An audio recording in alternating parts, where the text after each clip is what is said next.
আমি প্রয়োজনে এই স্কুলের অবস্থাটা ডিএমকে লিখিতভাবে জানাবো। এইটা সত্যিই ভাবার বিষয়, মাত্র 2 জন শিক্ষক নিয়ে একটা স্কুল কী করে চলতে পারে। এরপর তো ছাত্রগুলো আসবে না।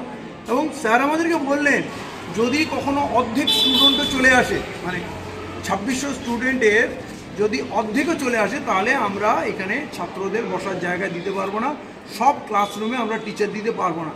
আমরা পাল্টাপাল্টিভাবে কোনো রকমের পড়াশোনাটাকে চালিয়ে যাচ্ছি।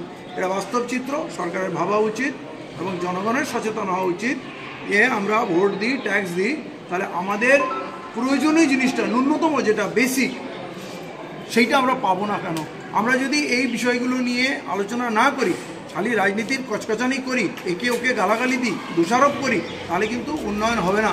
কারণ সরকার আমাদের পিছনে খরচ করে, আর্থিক বরাদ্দ হয়, সেইটা আমাদের কাছে কেন পৌঁছাচ্ছে না? আমি সবাইকে ভাবার অনুরোধ করব। এবং মুর্শিদাবাদ জেলা থেকে 237 কোটি টাকা উন্নয়নের টাকা ফেরত চলে গেছে।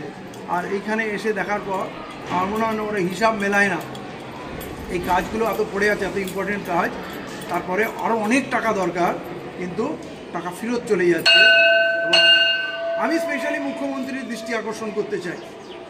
বাকি কারোর প্রতি আমার তেমন কিছু ভরসা নেই, আমি সকলের দৃষ্টি আকর্ষণ করছি, কিন্তু মুখ্যমন্ত্রীকে এটা দায়িত্ব নিতে হবে এই স্কুলটা যেন একটা সাধারণ স্বাভাবিক স্কুলের মতো চলে।